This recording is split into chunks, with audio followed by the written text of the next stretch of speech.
Hi hello welcome to our channel. ఈరోజు నాకు ఇష్టమైన పాలక్ పన్నీర్ చేయమన్నాను. మా అమ్మ ఏమో తనకు ఇష్టమైన కొబ్బరి అన్నం చేయమంది. ఈ 2 రెసిపీస్ ఎలా ప్రిపేర్ చేశాడో వీడియోలోకి వెళ్ళి తెలుసుకుందాం. వచ్చేసేయండి.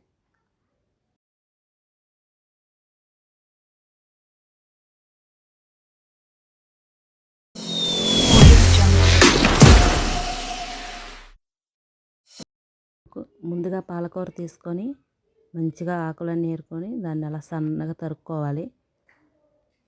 మంచిగా అంటే కొన్ని ఆకులు పాడైపోయినవి ఉంటాయి కదా, అవి పక్కన పడేసుకోవాలి. మంచి ఆకులు తీసుకొని అలా సన్నగా తీసుకొని శుభ్రంగా కడుక్కోవాలి.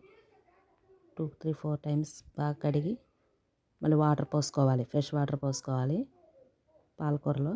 ఇప్పుడు కడిగిన ఆకుని శుభ్రంగా కుక్కర్లోకి తీసుకోవాలి.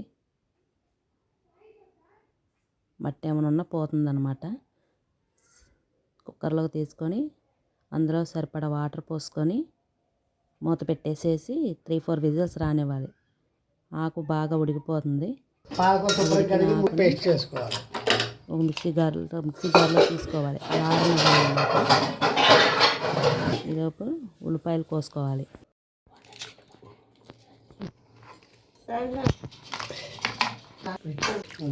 బఠానీలు చాలాసేపు నానబెట్టాలి. కొబ్బరి అన్నం బాగా నానబెడితే ఎంత శుభ్రంగా వచ్చేస్తుంది. ఇప్పుడు మిక్సీలో ఉల్లిపాయ పచ్చిమిరపకాయ తీసుకున్నాం కదా, అలా పేస్ట్ చేసుకోవాలి. చూడండి ఎంత మెత్తగా గ్రైండర్ అయిందో. ఇప్పుడు కళాయి తీసుకొని ఆయిల్ వేసుకొని లవంగాలు వేయాలి ముందు. అందులో కొంచెం పసుపు వేసుకోవాలి. ఇప్పుడు మనం ప్రిపేర్ చేసుకున్న ఉల్లిపాయ పచ్చిమిర్చి పేస్ట్ అందులో వేయాలి. అది బాగా యాగనివ్వాలన్నమాట. ఈ లోపల చిన్న టమాటా తీసుకొని కోసుకొని అది కూడా మళ్ళీ మిక్సీ జార్లో వేసుకోవాలి. అంటే టమాటా కూడా మళ్ళీ పేస్ట్ చేసుకోవాలి మనం. ఉల్లిపాయ పేస్ట్ ఎలా చేసుకున్నామో తీసేసినామంటే మళ్ళీ టమాటా పేస్ట్ చేసుకోవాలి. చూడండి ఉల్లిపాయ ఎలా మగ్గిందో, ఆయిల్ పైకి తేలింది కదా. ఇప్పుడు టమాటా మిక్సీలో వేసుకోవాలి. ఉల్లిపాయ పేస్ట్ బాగా ఎగిపోయింది, ఆయిల్ కూడా పైకి తేలింది చూసారా. ఇప్పుడు అందులో మనం రెడీ చేసుకున్న టమాటా ప్యూరీ వేసుకొని కలుపుకోవాలి. ఈ ఉల్లిపాయ పేస్ట్ టమాటా పేస్ట్ బాగా ఉడకనివ్వాలి. ఇందులో కొద్దిగా అల్లం వెల్లుల్లి పేస్ట్ మనం సరిపడా వేసుకొని మళ్ళీ ఒకసారి తిప్పుకోవాలి. ఇప్పుడు మనం ఫస్ట్ పాలకూర తీసుకున్నాం కదా, చల్లారనివ్వాలి అని చెప్పాను కదా, అది ఆరిపోయింది. పేస్ట్ చేసేసుకొని మెత్తగా అది కూడా అందులో వేసేసుకోవాలి. ఇందులో సరిపడా ఉప్పు కారం చూసుకొని సరిపోతే మీరు అడ్జస్ట్ చేసుకోండి. అలా కలుపుకొని దగ్గర పడే వరకు బాగా ఉడకనివ్వాలి. బాగా ఉడికితే ఆయిల్ కొంచెం పైకి తేలుతుంది చూసారు. ఇప్పుడు కాసేపు మూత పెట్టేసుకుందాం. ఇప్పుడు పన్నీర్ ముక్కల్ని చిన్న చిన్న క్యూబ్స్లో కట్ చేసుకోవాలి. మనకు నచ్చిన షేప్లో మనకు నచ్చినట్టుగా ఏ సైజు కావాలంటే ఆ సైజులో చిన్న చిన్న ముక్కలుగా కట్ చేసుకోవాలి పన్నీర్ని. చూసారు ఎలా కట్ చేశాడు. పాలకూర గ్రేవీ బాగా ఉడికింది, ఇప్పుడు ముందు మనం కట్ చేసుకుంటా పన్నీర్ ముక్కలు వేసేసుకోవాలి. వేసుకున్న తర్వాత పైన గరం మసాలా చల్లుకోవాలి. మొత్తం మిక్స్ చేసి బాగా ఉడకనివ్వాలి. చాలా దగ్గర పడింది, ఇలా ఉంది కదా చూడడానికి. అంతే ఫ్రెండ్స్, పాలక్ పన్నీర్ రెడీ అయిపోయింది. మూత పెట్టి 5 నిమిషాలు ఉడికాక ఒక గిన్నెలో తీసేసుకోవాలి. సో పాలక్ పన్నీర్ కొబ్బరి అన్నం.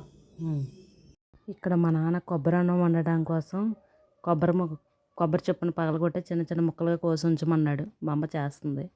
ఈ లోపల రామన్ తీసుకెళ్ళాడు. వాడిందాక వెళ్ళాడు, మళ్ళీ అరుస్తున్నాడు. ఏదో రకంగా బయట తిరగడానికి బాగా డ్రామాలు వేస్తాడు మా రాము. చూడండి మా అమ్మ పగలగొడుతుంది.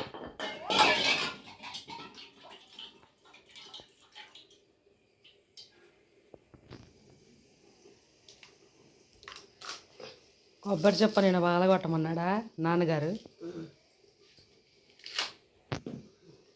నాకు కూడా చిన్న ముక్కే.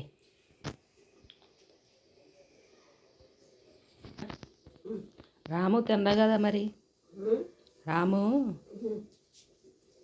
పాలకూర తిండగా వైట్ రైస్ ఉందమ్మా, పెరిగేసి పెడతాం. మరి రాముకి ఏమేసి పెడతావు? పెరుగన్నం పెడతానమ్మా. అయ్యా పాపం. మనకేమో స్పెషల్స్, రాము గడికేమో పెరుగన్నమా? మరి తిండగా అలుగుతాడేమో. చూడండి.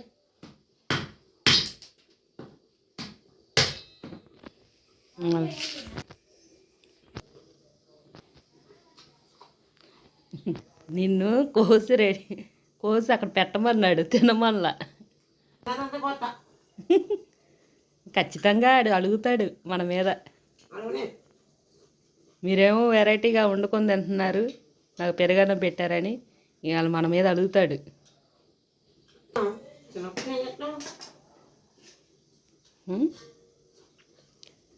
మీరు వెరైటీగా వండుకొని తింటున్నారు, నాకు పెరుగన్నం పెట్టారు అని చెప్పి ఖచ్చితంగా మన ముగ్గురు మీద అలుగుతాడు. ముందు నువ్వే. అలా లేకపోతే ఏమైంది, అమ్మగా నువ్వు పెట్టాల్సిన పని లేదా అంటాడు మీ అబ్బాయి. ఏం చేస్తావు? కొబ్బరి రైస్లో కొబ్బరికాయ ముక్కలు కోయమంటే తింటున్నావా నువ్వు? రాము తిన్నా కదా మరి. ఇప్పుడు కోసుకున్న ముక్కలన్నీ మిక్సీ జార్లోకి తీసుకోవాలి. కొబ్బరి అన్నం.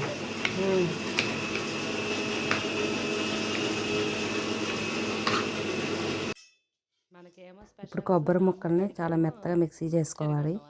ఈ లోపల ఉల్లిపాయ, పచ్చిమిరకాయ సన్నగా కోసుకోవాలి. కోసాడు కదా, అలా కోసుకోవాలి. కొబ్బరి పాలు తీసింది, మిక్సీ చేసింది కదా కొబ్బరి పేస్ట్, దాని నుంచి పాలని వడగట్టింది మా అమ్మ.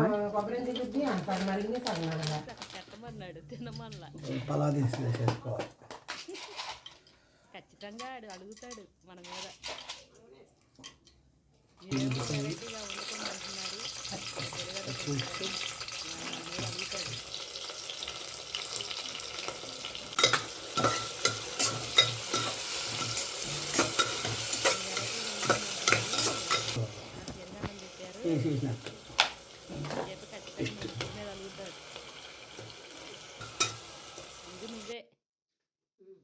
ఇప్పుడు ఉల్లిపాయ, పచ్చిమిరకాయ పేస్ట్, అల్లం వెల్లుల్లి పేస్ట్ బాగా వేగింది కదా, ఇందులోనే మనం నానబెట్టుకున్న పచ్చి బఠానీ వేయాలి.